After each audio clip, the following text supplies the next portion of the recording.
أعوذ بالله السميع العليم من الشيطان اللعين الرجيم. بسم الله الرحمن الرحيم. الحمد لله رب العالمين. الحمد لله والحمد حقه كما يستحقه حمدا كثيرا. وأعوذ به من شر نفسي إن النفس لأمارة بالسوء إلا ما رحم ربي. والصلاة والسلام على أشرف الأنبياء وسيد المرسلين خاتم النبيين سيدنا وحبيب قلوبنا وشفيع ذنوبنا أبي القاسم محمد. اللهم صل على محمد وآل محمد وعلى أهل بيته الطيبين الطاهرين المعصومين المطهرين المكرمين. ولعنة الله على أعدائهم أجمعين من أول يوم ظلمهم إلى قيام يوم الدين. السلام عليك سيدي ومولاي يا أبا عبد الله، وعلى الأرواح التي حلت بفنائك. عليك مني سلام الله أبدا ما بقيت، وبقي الليل والنهار، ولا جعله الله آخر العهد مني لزيارتكم. السلام على الحسين وعلى علي بن الحسين وعلى أولاد الحسين وعلى أصحاب الحسين جميعا ورحمة الله وبركاته. صلوات اللهم صل على محمد. قال الله العظيم في كتابه الكريم وهو أحسن القائلين وأصدق الصادقين.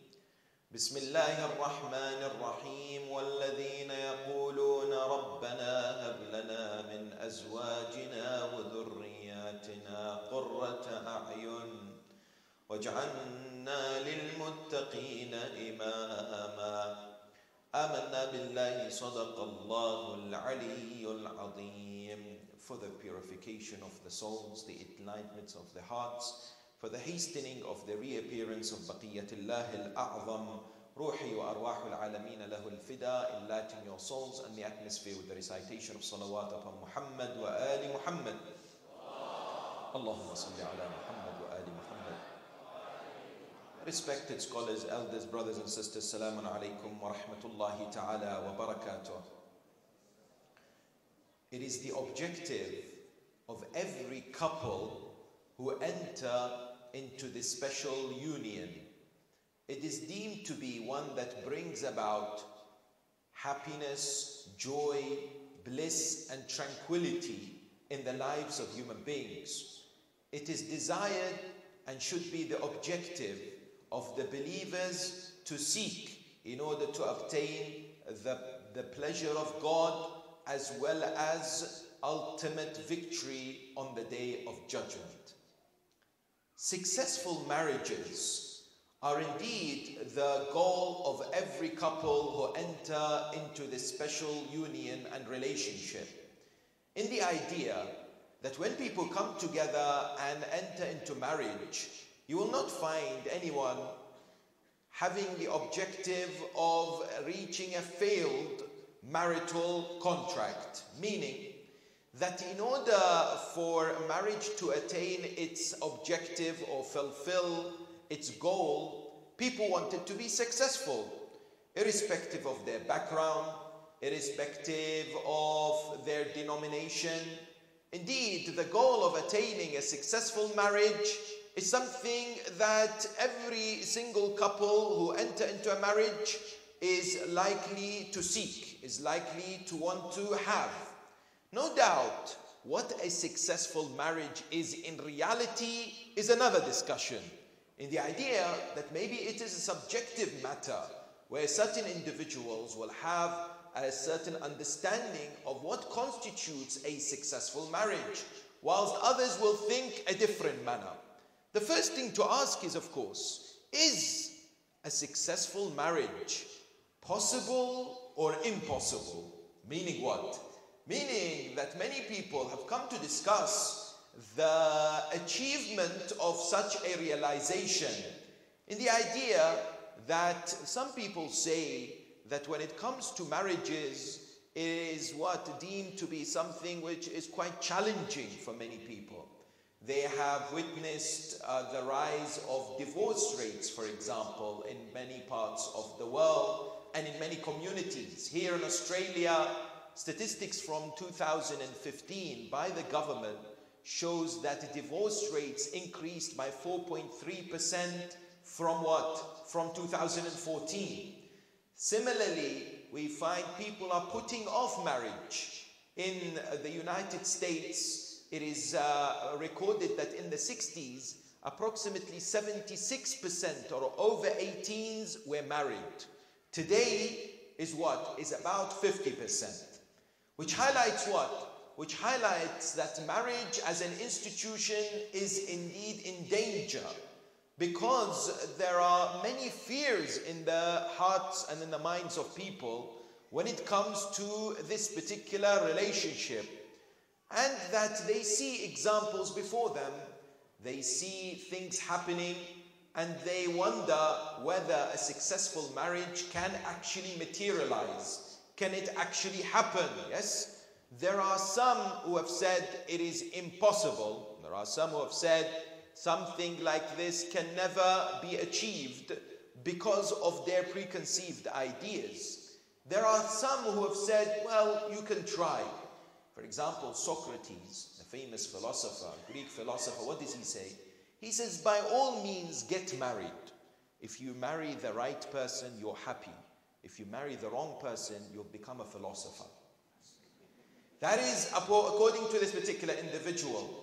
Others have said, I have seen individuals who have reached a certain level of their lives, and what? The continuous bickering and the conflicts and the disagreements that people witness and see between husbands and wives are what? Placing this notion of attaining happiness and success in zawaj or marriage as a far-fetched thought. Someone said that once there was a couple who were in their 70s, they went on a vacation. When they went on a vacation, it is said that the wife was in the supermarket. She was caught stealing. She was taken to court. The judge asked her, what did you steal? She said, I stole a can of peaches, inside, peaches. He said, how many peaches were in this can? Why did you steal? She said, I was hungry. I opened it up. I stole it. He said, how many peaches were inside the can? She said, 6. He said, because of this, I will sentence you to 6 days in jail. All of a sudden, her husband was sitting in the court. He said, Your Honor, I need to add some more information. He said, what is it? He said, my wife also stole a can of peas and sweet corn. The realization is what? That sometimes this is seen in marital examples between people that sadly exists in many parts. When we look at this whole institution, of course, the religion of Islam comes forward to highlight how sacred this relationship is in the eyes of Allah subhanahu wa ta'ala. I tell you, how beautiful has the Quran talked about marriage. Allah tabaraka wa ta'ala says, it is amongst His signs, وَمِنْ آيَاتِهِ أَنْ خَلَقَ لَكُم مِّنْ أَنفُسِكُمْ أَزْوَاجًا. When Allah tabaraka wa ta'ala links this to Himself, this idea must indeed present to us that it is indeed special. No doubt, when the Almighty said, I am the one who is blessing this relationship, and it is amongst my signs. Similarly, الرسول الأعظم والنبي الأكرم محمد صلى الله عليه وآله وسلم.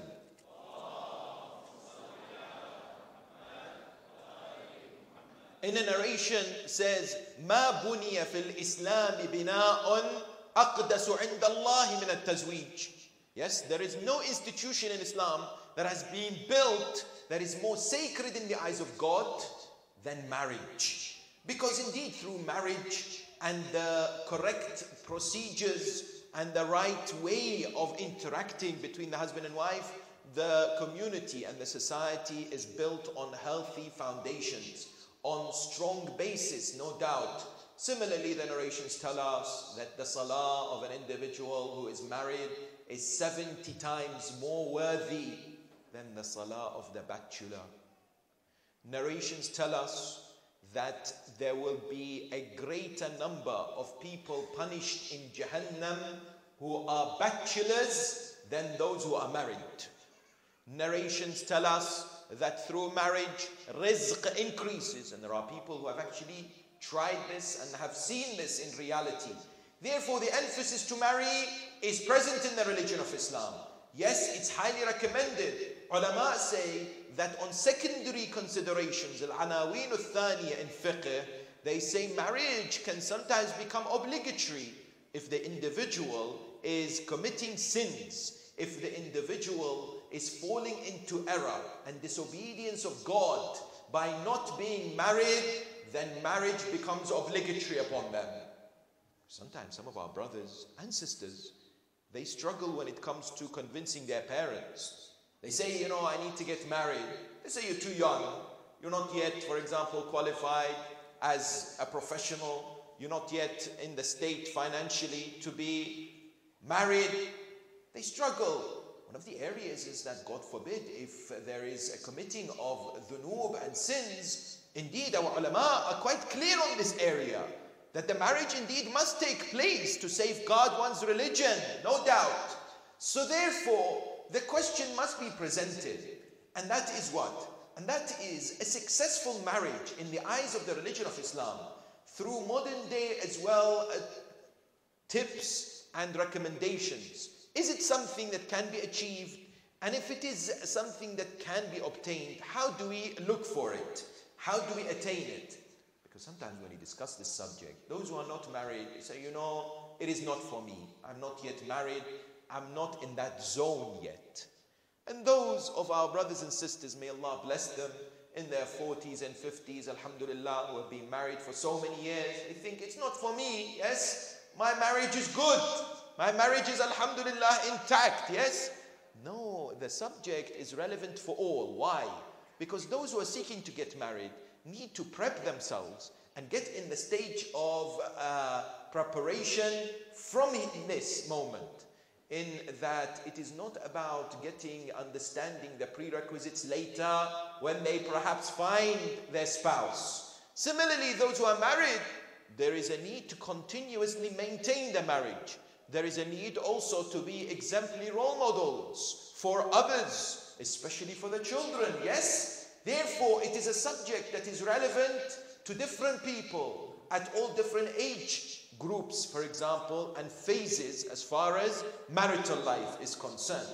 Before discussing this subject, though, I would like to touch upon a very critical area which is needed for us to appreciate where we stand today as far as marital conflicts, as far as marital assistance, as far as general care in the community associated with marriage and family life. When we look around in different societies, we find there is a very interesting phenomena that has existed for many years. You'll only perhaps pick on this if you're focused on this area, if you do research on the subject of marriage, if you attend courses, if you buy books and read the books. What is that? Very interestingly, what I found is that in different areas in the Western world, here, for example, in America, in Europe, what do we find? We find there is a very strong movement in terms of providing services for the community as far as marital counseling, therapy, assistance, books, workshops, all kinds of things out there. From what? From the church and from those who are followers of the Christian faith. You go on Amazon, for example, you search for books on marriage. You'll find books such as, for example, The Marriage Book or Seeking a Happy Marriage, for example. You think, wow, We buy this book, yes? When you buy this book, what do you find? You find it's often written by individuals who are espousing the Christian faith. And within the book, they have references quite frequently to the Bible, but they embed it within the actual discussion. So people think, okay, that sounds good, yes? But they've become very active in this regard, yes? This doesn't necessarily mean that the books are not to be bought or read, but just to highlight the point. Where are we with regards to such work? What do we mean? Today, when we look at our communities, there is no doubt that many of us are aware that we are facing challenges as far as family life is concerned. The first challenge that we are facing is with regards to definition of what a family is. Because I tell you, the definition is no longer a female and a male coming together under one particular household. There are now other definitions as far as what a family is in the Western world, yes? Indeed, this country is also going to go through a survey, yes, in order for people to decide whether there will be the same gender marriages or whether they will be accepted, whether they are somehow legalized, yes? The question, of course, people ask is, what is the position of Muslims when it comes to this area? How do we respond? Of course, the position is very clear in the Holy Quran. Every human being is free to make a decision and to choose. The choice is yours. But the Quran is clear on this area, no doubt, that the religion of Islam stands with other religions, such as Christianity and Judaism, in saying that we do not espouse hatred, we do not call for violence, we do not accept any kind of insult towards individuals who make certain choices in life. However, as far as the Quranic injunction and direction is concerned, yes, practices such as homosexuality, it is not part of the teachings of the religion of Islam, yes. Indeed, from our understanding, similar things can be said about other monotheistic religions such as Christianity and Judaism. The message of the Quran is very clear in this regard, yes. There is no ambiguity as far as this area is concerned, yes. And as far as Muslims are concerned, of course, they are free to choose. Yet, if they follow the Quran, then they'll know exactly which direction to go as far as this area.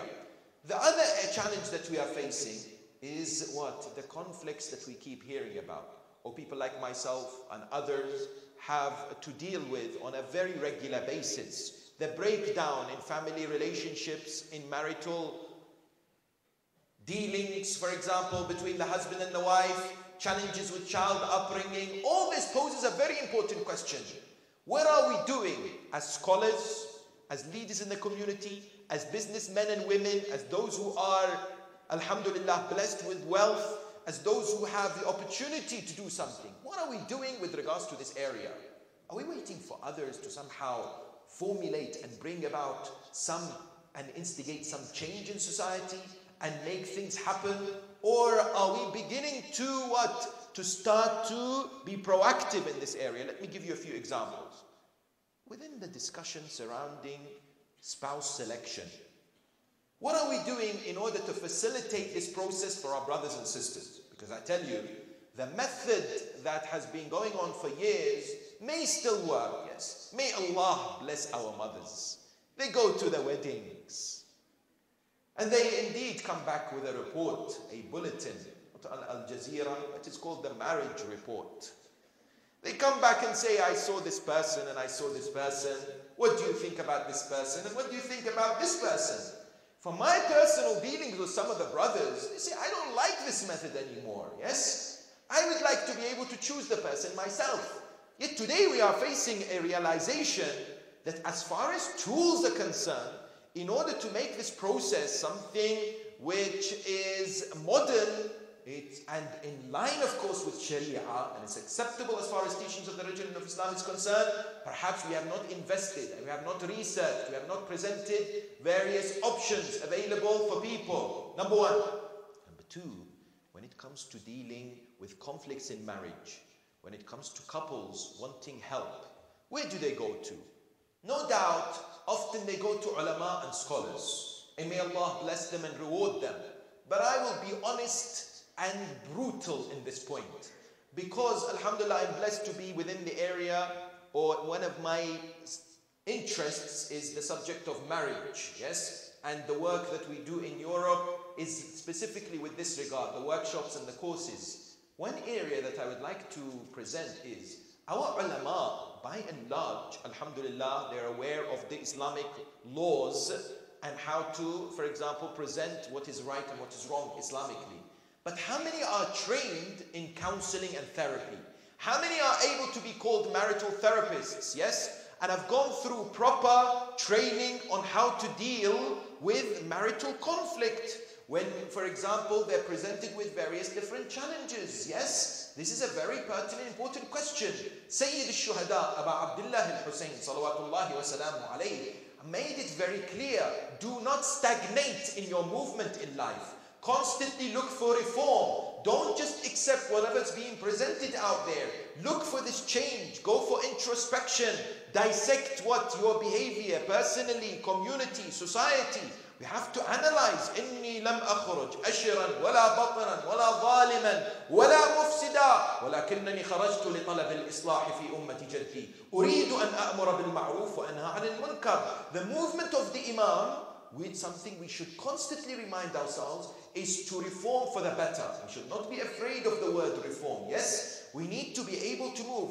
I was surprised, a group of our brothers who were studying in one of the houses were given an opportunity to go and undertake a leadership development program. The person leading this program told me personally, he came to them, they've been studying in the house for a few years. Brothers, let's go through this program. You will learn many new skill sets. No. We have studied in the house. We know how it is. One of the hallmarks of a scholar is their humility.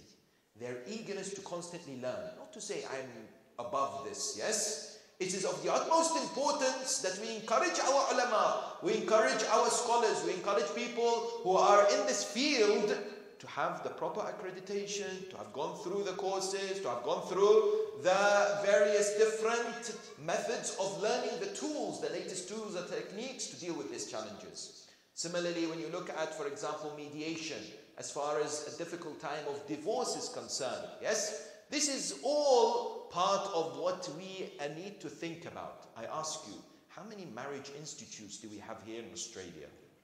How many of these organizations do we have in America or in the United Kingdom and Europe in the Western world?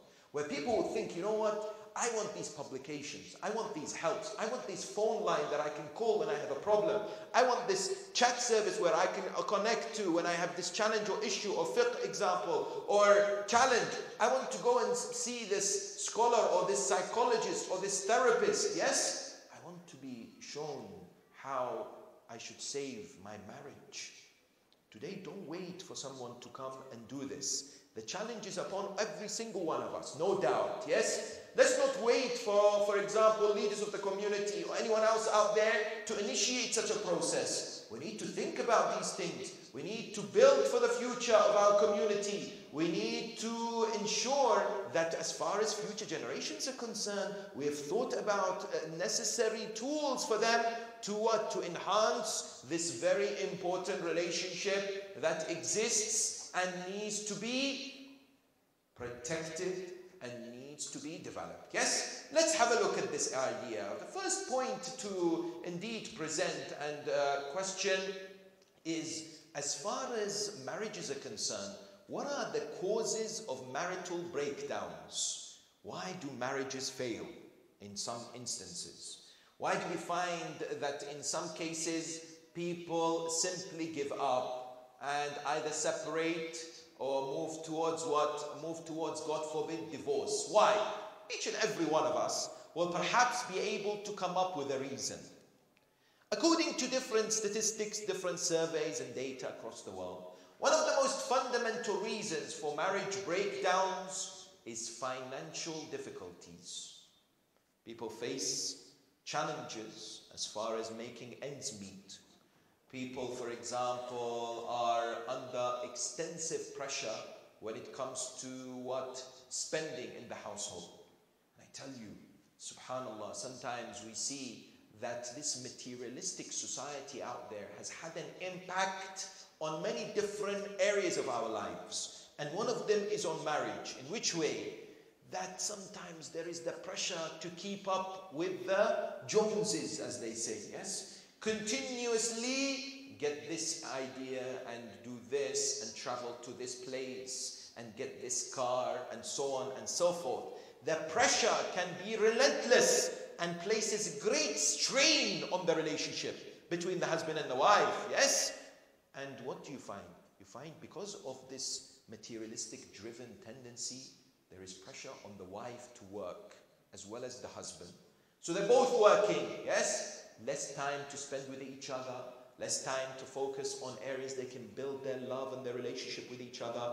And what? Less time for child upbringing and focus on the real important issues because they're constantly tired, they're constantly drained in order to keep up the finances. Similarly, what we are told? We are told, for example, depression, anxiety, mental illnesses are another cause of marital breakdowns. You have affairs and infidelity. You have anger and the losing of temper and control and the abuse that happens, either domestic, yes, abuse or psychological abuse. You have family interference and the, for example, influence, which sometimes separates people. Physical illness. One critical point which I'd like to draw your attention towards, very important for us to appreciate this, even for those who are not married yet. One of the key causes of marital breakdowns is the incompatibility of values. Please understand this so critical point. What do we mean? Sometimes when people look to get married, yes, I ask the brother, you want to get married? Yes. What are you looking for in marriage? Oh, brother, the looks. And they must be from a particular family and they must be educated very well. Yes? These are, objectives and wishes that not necessarily bad. Yes? But what are the key values that we hold so dearly that we cannot be without? For example, let me give you an example. Sometimes we have seen in different communities, as far as marrying hijabi versus non-hijabi sisters. Some of our brothers, they go around, they say, you know what, I don't mind, say, a sister who's not hijabi. Later, I will make her wear hijab. I will ask her to wear hijab. When we grow stronger together, when she will listen to me, when everything's rosy. I've seen it, mashallah, in Hollywood, and God forbid, Bollywood. And she will listen to me and, everything will be fine. Don't worry, everything will be good. On the other side, some sisters, yes, sometimes wearing hijab, they feel under pressure. Sometimes they say that I'm not in a position to get married. Why? Because the brothers out there are looking for non-hijabis. And because I'm a hijabi, I'm disadvantaged. I say to those sisters, if a brother is looking for an individual in life and wants you to take off your hijab, he doesn't deserve you. Doesn't deserve you. Don't start off your life with the disobedience of God at the expense of what? At the expense of angering Almighty subhanahu wa ta'ala and pleasing some human being. Yes? These are sometimes for certain people values. They will never compromise on these values. Now, what happens is, if the marriage is based on incompatible values, later on cracks begin to appear and the cracks become bigger and bigger because for both the husband and the wife, these values are dear to their hearts. And they didn't think and place them on the table at the beginning when they're searching. They're looking more in a more lustful intention sometimes when they want to find their husband or wife, rather than what? What really matters as far as husband and wife is concerned. Similarly, what do we find? The studies today, indeed, psychologists have talked about. What have they talked about? They said today we are experiencing a very interesting phenomenon. This phenomena is where people are very much geared towards giving up and acquiring new things very, very quickly. Remember, in this day and age, when things break down, for example, you've got a TV, maybe it's a few years old, you don't think to fix it. The normal procedure is, I'll just get a new one, yes? People, often what is happening out there is they're not focused on mending their relationship. There is the new term which is known as the throwaway marriage, which means people are more reluctant to be patient, to try hard for their marriage to be strengthened, but they consider the option of separation and divorce very quickly, yes? Without necessarily placing the effort and going through the struggles and the difficulties to make it work. And they start to drift apart. I remember reading the story of an individual who married someone. He was from a background where during his childhood he was poor. He never understood certain techniques and etiquettes. She was raised in a respected family and she used to have birthdays and whatever. When they got married, her first birthday, she was expecting that, he really looks after her in that way. That, for example, he brings her the flowers. That, for example, he surprises her. He bought her, he knows that you have to buy, ideally, and God help those who forget their birthdays of the other, yes? What happens is you need to bring gifts or presents. So he bought these gifts and he placed them in a plastic bag. He bought them from the supermarket. He left them in the kitchen. 2 days before her birthday, she came and found it there. She said, what is this? He wasn't really bothered. He needs to keep it a secret. He needs to wrap it. On her birthday, on the exact day he came, he gave it to her in the plastic bag and said, happy birthday. Now she was quite upset by this. She'd never been given a birthday present like this ever in her life. She stormed out of the house, yes? She wouldn't speak to him that day. Later he came back and said, what's wrong? She's like, maybe he doesn't know, but she kept the hurt.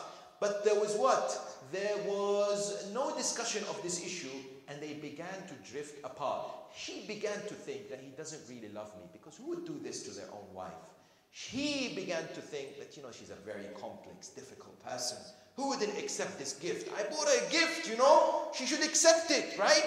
So they started to drift apart and unfortunately that was the precursor and they eventually divorced. What we are told is this unfortunate tendency to give up quite quickly is a hallmark of modern day living. Sadly, this throwaway marriage is another cause of the breakdown in relationship. Therefore, the question that is being posed is, how do we work towards attaining a successful marriage as far as recommendations and tips are concerned?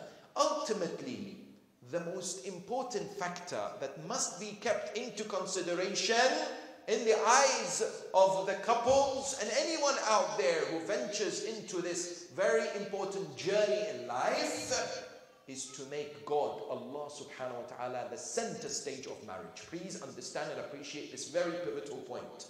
When you examine the Quran, Allah subhanahu wa ta'ala, when He speaks about marriage, often He refers to marriage to Himself. Yes, وَمِنْ آيَاتِهِ أَنْ خَلَقَ لَكُمْ. Allah tabaraka wa ta'ala in Surah An-Nisa, يَا أَيُّهَا النَّاسِ اتَّقُوا رَبَّكُمْ الَّذِي خَلَقَكُمْ مِنْ نَفْسٍ وَاحِدَةٍ وَخَلَقَ مِنْهَا زَوْجَهَا. It is me who has made this marriage something very pivotal. Yes? Similarly, He refers to the nafs, the idea of the soul, which the ulama then come to conclude that as far as marital relationship and marriage is concerned, it is so sacred because Allah subhanahu wa ta'ala has made it so. And in order for it to be successful, God must be in the center stage of everything that we do. In some cases, we lack spirituality in marriage. What do we mean? When you look at, for example, the beautiful life of Amir al-Mu'mineen, Ali ibn Abi Talib, and Sayyidatul Nisa, Fatimah al-Zahra, salawatullahi wa salamu alayhima. A wonderful example of a couple who indeed placed Allah subhanahu wa ta'ala as center stage for their relationship. What do you find? Everything fell into place because the pleasure of God was of the utmost importance. It was the number one goal in their mind. In which way? One day somebody came to the Holy Prophet and Nabi al-A'zam al-Rasul al-Akram Muhammad sallallahu alayhi wa alihi wa sallam.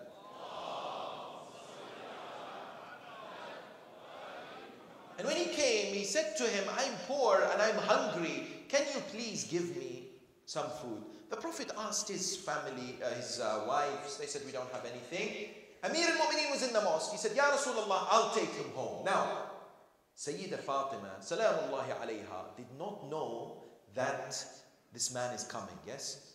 When Amir al-Mu'mineen brought him home, there is one objective in the household, the pleasure of God. Whatever Allah is pleased with, we're happy with. We'll sacrifice as long as we attain the pleasure of the Almighty. So the man is bought by Amir al-Mu'mineen. Do you know what Sayyidah Fatima does? She discusses with the Imam. She doesn't discuss and say, why did you bring him? We don't have food. They didn't have enough food. They had food for one person. Neither herself, nor Imam, nor their children had eaten. So they both, because there is that compatibility, they speak with each other. They decide that we're going to place the children asleep hungry. And we're going to serve this food to this poor man by blowing off the candle so that he doesn't realize that Imam Amir al-Mu'mineen is not eating with him, so that he is fully satisfied. Allahu Akbar. Notice the love that these individuals have for humanity for the sake of Allah. Yes? When this man eats, he's not bothered that it's in the dark. As long as there's food before him, he eats. The next day, the Prophet of Islam says to Amir al-Mu'mineen, Allah has rewarded you and has honored you with a verse in the Quran. Bismillah ar-Rahman ar-Rahim, chapter 59, verse number 9. وَيُؤْثِرُونَ عَلَىٰ أَنفُسِهِمْ وَلَوْ كَانَ بِهِمْ خَصَاصَةٌ. They prefer others over themselves, even though they needed it more. Such is the spirit, yes? We are told if we fear God in marital relationships, if we make this objective very, very clear, if we become partners as husband and wife, helping each other to achieve that idea, to achieve that noble goal of what? Of paradise, of working hard, seeking the pleasure of Allah subhanahu wa ta'ala, of complementing each other as far as that journey is concerned, then what? Then we're on the right track in this regard. I tell you, it is mentioned, and please don't forget this, in marriage, it is recommended for you and I to be the soap or the candle. Which one would you like to be in the marital life? Yes? What do we mean? When it comes to the candle, what does it do? When you light up a candle, it lights the area, yes, whilst it burns itself. Yes? It is helping the people around. Yes? It burns itself. True? What does the soap bar do? If you have a soap bar, it also what? Its size is reducing. But when people use it, it is beneficial. It's helping the cleansing of their hands. Yes? Therefore, indeed, in a marriage, we are recommended that we practice self-sacrifice, altruism. Brothers and sisters, sadly, the ego and self-centeredness and the idea of me first and everyone else second sometimes overwhelms us. Sometimes we deal with our spouses as our number one enemy. Sometimes we deal with them as our adversaries rather than our best friends. And not only best friends, people, because we are believers, yes? There may be wrong happening. But above all, we must keep reminding ourselves of the bigger picture that exists. The bigger picture for us is akhirah. Dunya is very short. Dunya is temporary. You and I, when you and I understand this important prerequisite, we can certainly move on and are able to connect the various pieces of the puzzle as far as attaining that successful marital relationship is concerned. Similarly, moving on, we are told that as far as a key factor in this objective is communication. What do we mean? Yes.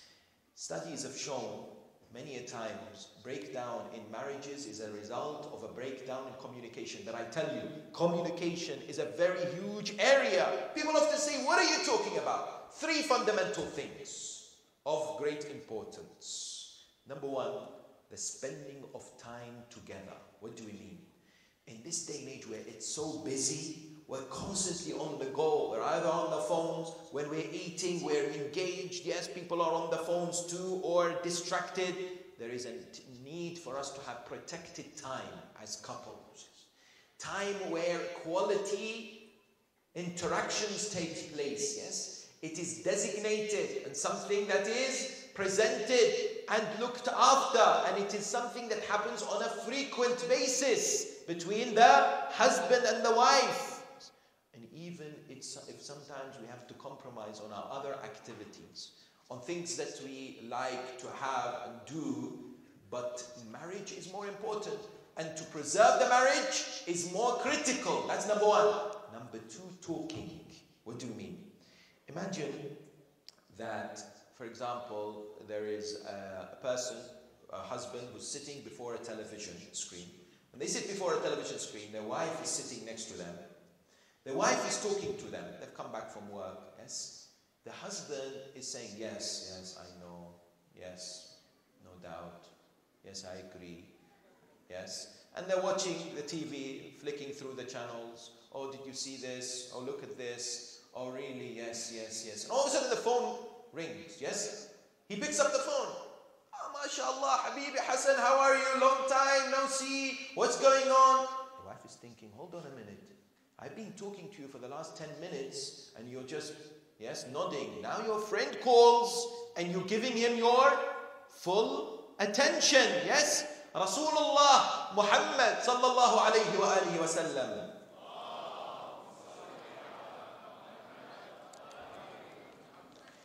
Mentions this idea. He says, if you spend time with your wife, you get more reward by Allah than performing i'tikaf. I'tikaf is what? Is when you stay in a mosque for at least 3 days and you only worship God and you sleep and you eat out of necessity. But at least minimum 3 days you are in the mosque. He says, if you spend time with your wife, you get more reward than i'tikaf in my mosque, Masjid al-Nabawi, which is the second greatest mosque. Yes?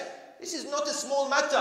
Abu Dharr al-Ghifari, Ridwanullahi ta'ala alayhi, one day came to the Holy Prophet. Said, Ya Rasulullah, teach me something. I want hasanat. I want to improve my relationship with Allah. The Prophet said, when was the last time you spent time with your wife? He said, what? That's something we do on the side. He said, no, no, no, no. Go to your wife now. Spend some time with her. That is beloved to Allah. Indeed, when we converse with each other, the conversations must be much more than how is your day. Often that's how the conversation is. And we tell the other of what? Of how we went through the different, for example, stages. It should be more about our feelings, our thoughts, our experiences. Today, studies have shown that is much more effective. Yes? With this talking, there must be active listening of great importance. Yes? That there is attention that's given as far as this process of communication is concerned. Yes, due diligence is given. That it is not just passed by, but careful attention is given to both talking and listening.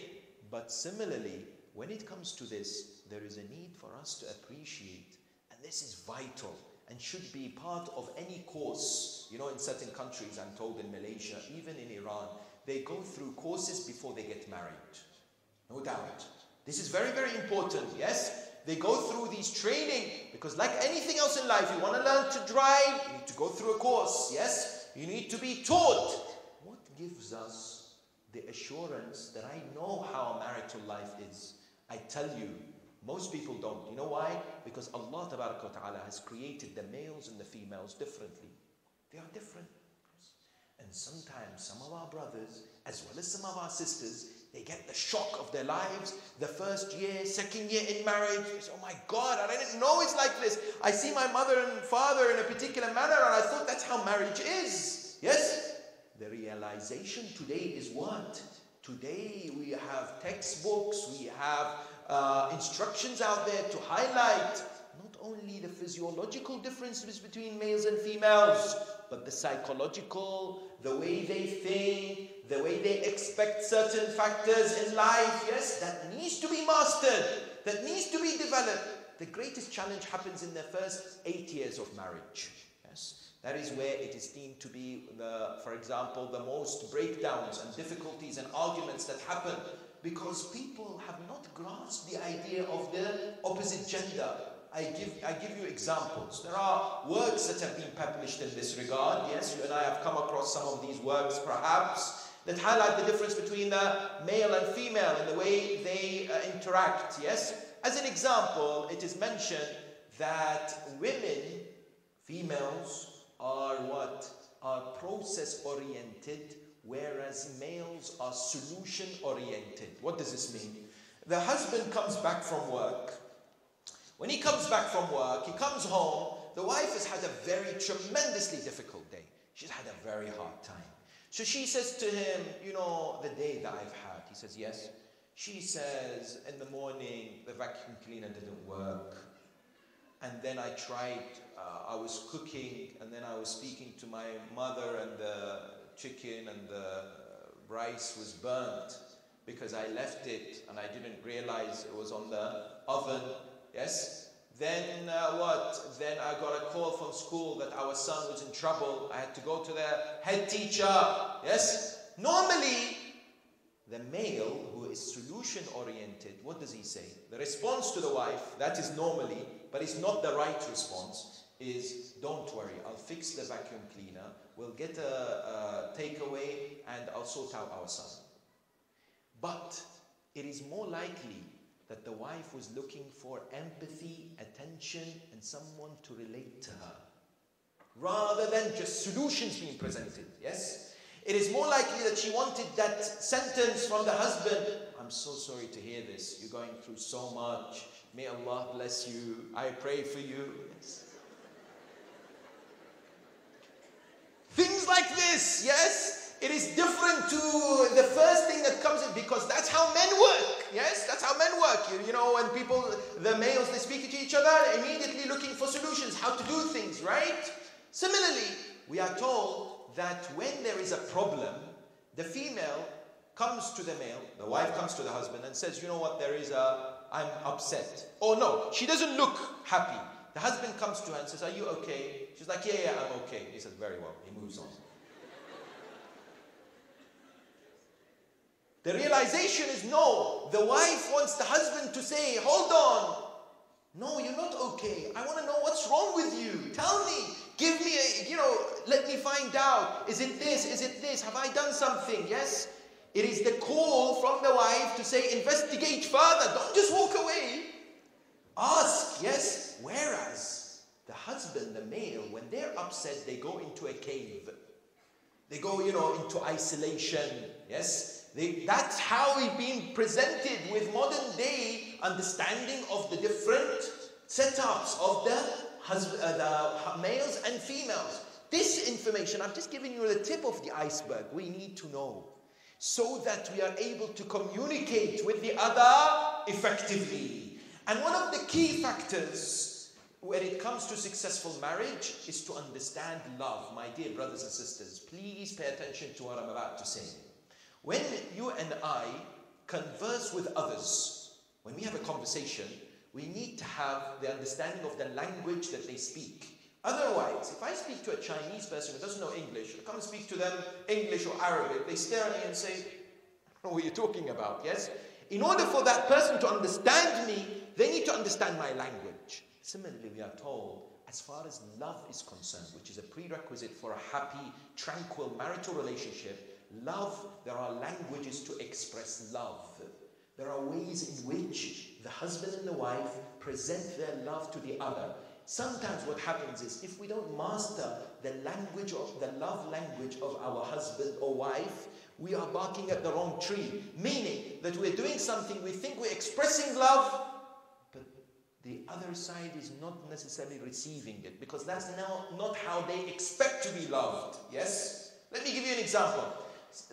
Today there is a book which is known as The 5 Love Languages by a man by the name of Gary Chapman. Yes? He talks about these 5 love languages. He says there are, for example, words of affirmation, acts of service, gifts, yes? When it comes to intimacy and touch, as well as quality time. He says these are the 5 love languages.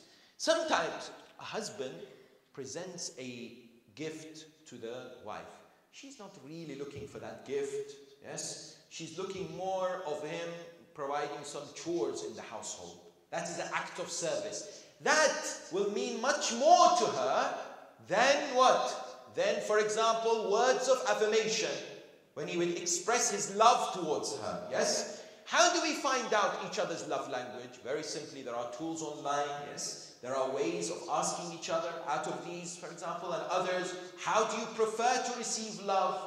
What is your method of getting that compassion, that affinity that exists, what? Between the husband and the wife, yes? And similarly, of great importance, we are told what?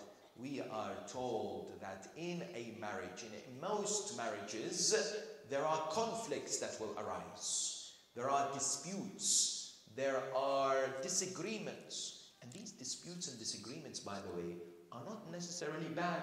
We can utilize them for our development. Quran says, وَتَعَاوَنُوا عَلَى الْبِرِّ وَالتَّقْوَى وَلَا تَعَاوَنُوا عَلَى الْإِثْمِ وَالْعُدْوَانِ. The teachings of the Ahlul Bayt come to us and give us a very interesting direction as far as conflict management is concerned.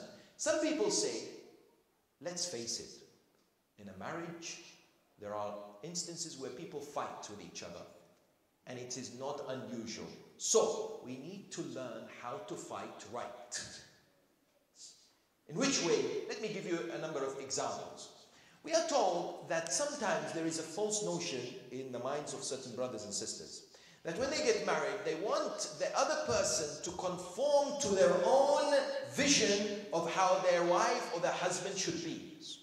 Many times we're thinking, I need to change my wife. I need to change my husband to how I want them to be. The process which leads to a successful, happy relationship is for the husband and the wife to start from within and to ask themselves, how can I mold my personality and how do I change myself first and foremost? Please appreciate this very important point. What do we mean here?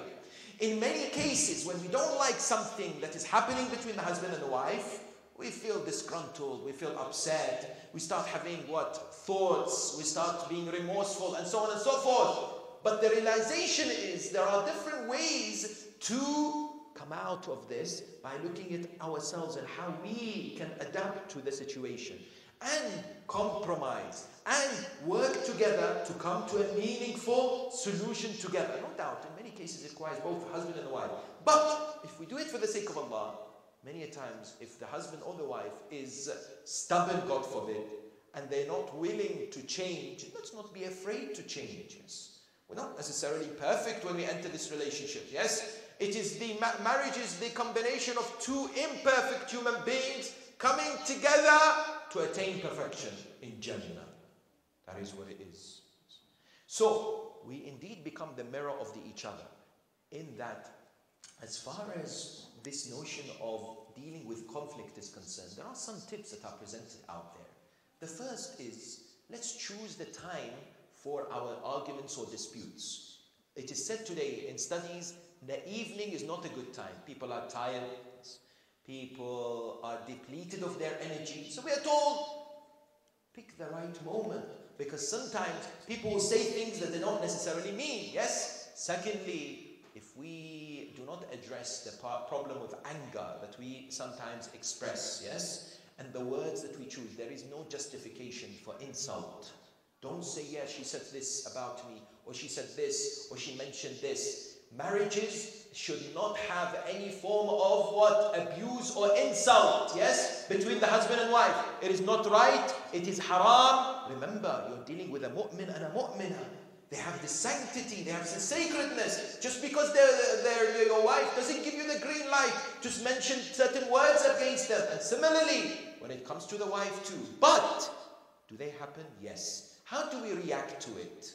Of great importance is the power of forgiveness and the power of patience. So pivotal in this particular relationship, yes? We are told, similarly, when we have these debates, when we have these heated arguments, we should avoid using you.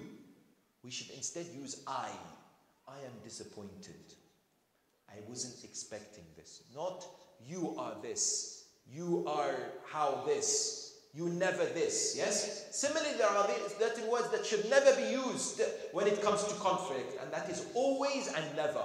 Don't ever use these words. Always and never. You never love me. You never give me this. You always shout at me. That's not true. Yes? But it's the human being's own tendency to try and exaggerate and to make themselves feel better by making this statement before the other. Yes? When it comes to this notion of trying to deal with a conflict, many times when there is this conflict or when there is a heated discussion, we don't listen to understand. We listen to reply. So when the wife or the husband is talking and saying, I'm very disappointed. When we went out, you did this. You're thinking, how am I going to respond to this? The first thing that comes to the mind is how to respond. Whereas in reality, let me understand where she is coming from. Let me see, maybe there is some truth to this notion. Maybe I need to work on some areas. Yes.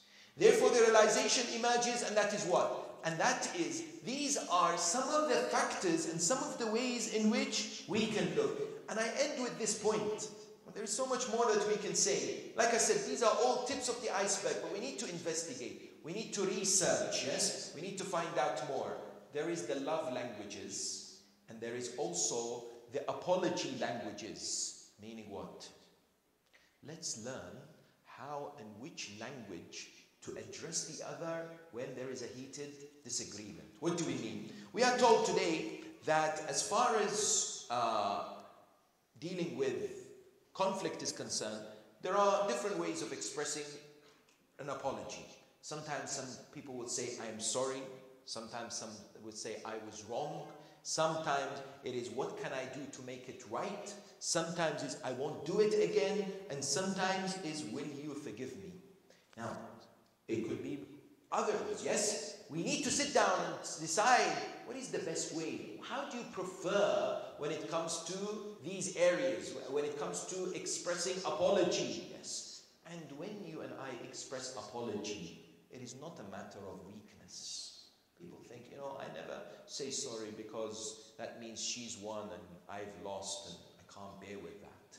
No, we should not think in that way. If we center everything around Allah, I'm doing it for the sake of Allah, Allah is going to be pleased. Why? Because I'm crushing my own ego. And no doubt, yes, I would do it for the sake of maintaining a happy, healthy marital relationship. Yes. Arguments, for example, should not happen in front of the children. Similarly, arguments should not necessarily be left to brew and get bigger and bigger. We should not come up with files from before. We should deal with the matter in question, not bring up issues of the last year or the last week and the last month if they're not related. Yes? These are all pointers on how we should develop ourselves and truly focus and work as a team, yes, as a mu'min and a mu'mina that Allah has blessed to come together, and we have a responsibility to build this important unit in the society, which is known as the family, to preserve it and to what? And to make it that which brings about righteous children who learn the best ways to practice marriage and marital relationship from their parents. And that's why when you look at the 10th of Muharram, you look at the epic of Karbala, you look at the story of Abu Abdullah al-Hussein, there are indeed examples of human beings, of great individuals who have recognized and indeed have left this legacy as far as being role models for both men and women is concerned, especially the youth, yes? And indeed one of them is Ali al-Akbar, salamullahi alayhi, yes. Ali al-Akbar, according to some narrations, was the oldest son of Imam al-Hussein alayhi salam. And indeed the Imam would have a special relationship with Ali al-Akbar, in that some point to the fact that on the way to Karbala, what do we find? We find that Imam alayhi salam, whilst he was riding, he fell asleep just for a few minutes. Ali al-Akbar was right next to him. When he came back, Ali said to him, Father, what has happened? I saw that you drifted away. He said, I saw death approaching us. Yes, death coming towards us. Yes. Ali al-Akbar says, Abata, alasna ala al-haq? Are we not on the right path? Imam al-Hussein said, of course we are. Yes. Ali al-Akbar responds, then we are not afraid whether death comes towards us or we go towards death. This was a demonstration from the Imam of the beauty and the wonderful personality of Ali al-Akbar. That is why one of the most painful moments for Abu Abdullah al-Hussein was the moment that Ali al-Akbar, the first member of Bani Hashim, came to seek permission. Imam al-Hussein normally would say to people, go back. He would not normally give permission to the people, except of course some of his companions. But as far as his family members are concerned, he would often refuse. But for Ali al-Akbar, he wanted one thing. He said to him, Bunay Ali, ilayya ilay, ashumuka wa tashumuni, uwaddi'uka wa tuwaddi'uni. Hada al-wada' Allahu Akbar. It was the time to bid farewell. For Ali al-Akbar, it was a matter of bidding farewell for his father. The narration says they embraced each other. One narration says they fell onto the ground. They were unconscious because they were crying. Yes. May Allah never show a father a moment that they were about to lose their son or their daughter. Yes. It is not something that normally fathers see. Yes. But Abu Abdullah had to see so many calamities. He had to see so many difficulties in his life. Yes. And especially on the 10th of Muharram. The narrations point that when Ali al-Akbar rose to go to the battlefield, Abu Abdullah raised his hands and prayed.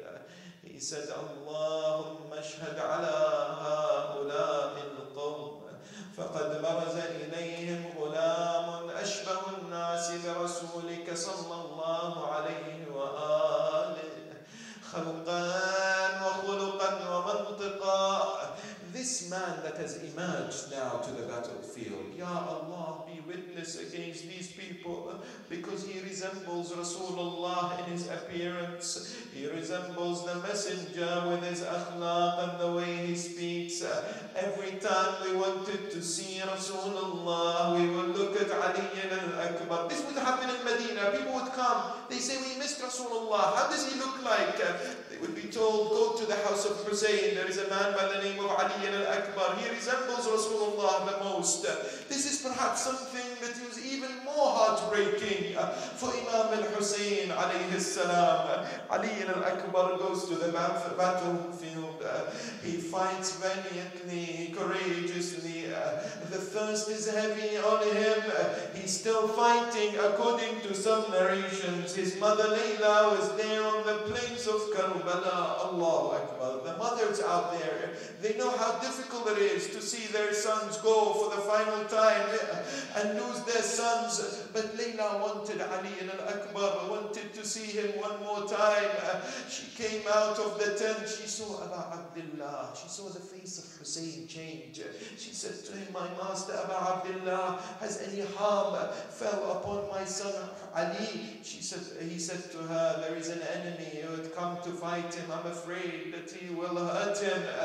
But Layla, if you want to see your son again, ask Allah, for the dua of the mother is answered by the Almighty. Layla enters the tent. She sits on the prayer mat. She removes her hijab. نظرت إلى السماء رفعت أيديها قالت إلهي بضربة أبا عبد الله يا راد يوسف إلى يعقوب رد إلي ولدي علي. Ya Allah, you know what she asks? She says, Ya Allah, you know that Hussein is alone on the battlefield. He is ghareeb. You are the one who returned Yusuf to Yaqub. Return to me my son Ali. The narration says Ali al-Akbar defeats that enemy man. He comes back, but he comes back with full of thirst. He looks at Imam al-Hussein. He says, Father, the weight of the armor is killing me. The thirst is overwhelming me. هل لي من شربة ماء أتقوى بها على الأعداء. Imam Imam al-Hussein, according to one narration, look at the love of the father. He would say to him, Bunay Ali, come next to me. Why, father, why? He says, I want to give you part of my saliva so that at least it will help you. Sa'ad Allah al-Masahib al-Asr wal-Zaman. Because Ali al-Akbar cries out, Abba ya Hussein, your mouth is even drier than mine. You are even more thirsty than mine. Indeed, Imam says to him, Bunay Ali, go to your mother Layla. She's waiting for you. Ali al-Akbar enters the tent. He finds his mother and Layla on the ground unconscious. جلس عندها جعل يبكي وضع رأسها في حجره. He placed her head on his lap. Tears from his eyes fell on the cheeks of Layla. She was awakened. نظرت إليه. Ali, Bunay, this is you. Is this a dream? You've come back. Now she's asking him, Allahu Akbar. She says to him, Bunay Ali, stand up. Just stand up, please. He says, why? She says, I want to look at you. All I want is my eyes to look at you, Ali. I don't want anything else. Why does she want to look at Ali for the final time? She knows in a few moments she will see the battered, bruised body of Ali al-Akbar into pieces. Ajarakum Allah. Ali al-Akbar returns to the battlefield. The weight of the armor, the thirst gets to him. He stands to take a rest. An enemy comes from behind, says, I will make his father mourn for him. وضربه على رأسه فجعل فلق رأسه. The Imam alayhi salam hears the cries of Ali al-Akbar. عليك مني السلام أبتاه أبا عبد الله. Ali al-Akbar falls onto his horse, but you know his horse, he is blinded by the blood of Ali al-Akbar. So instead of taking him to the Imam's side, he took him to the side of the enemies. They surrounded him. One man stabbed him on his body. Another man hit him with a pole. A third person would strike him with a sword. He fell onto the ground. Imam al-Hussein rushed to the battlefield. Yes, according to some narrations, Sukaina looked at Imam. She would say, Abatah, the voice of Ali al-Akbar is this direction. Why is it that you're going this way? He looked at her and says, Bunay Sukaina la talumuni. Do not blame me, for I have indeed heard the cries of my son, and I don't know which direction to take. I do not know where to go. How painful it is for the father to hear his son call him and not able to help him.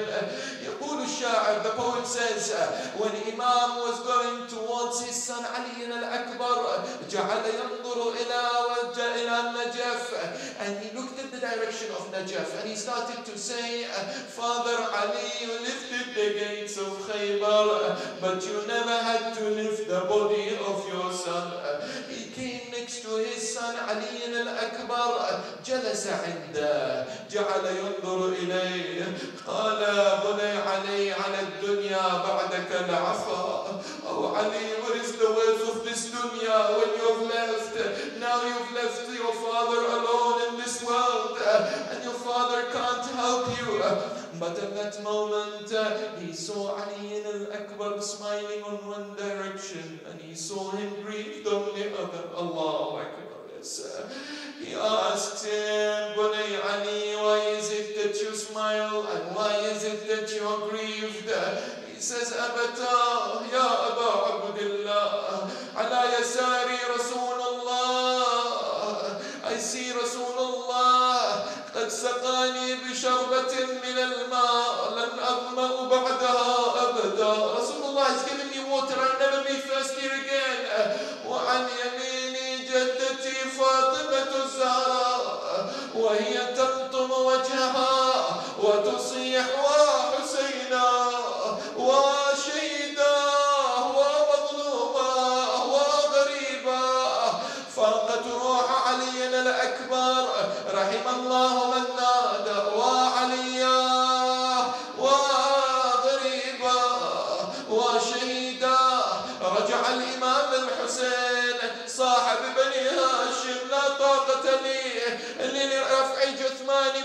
Ali, oh Bani Hashim, come and carry the body of my son Ali. I can't carry his body.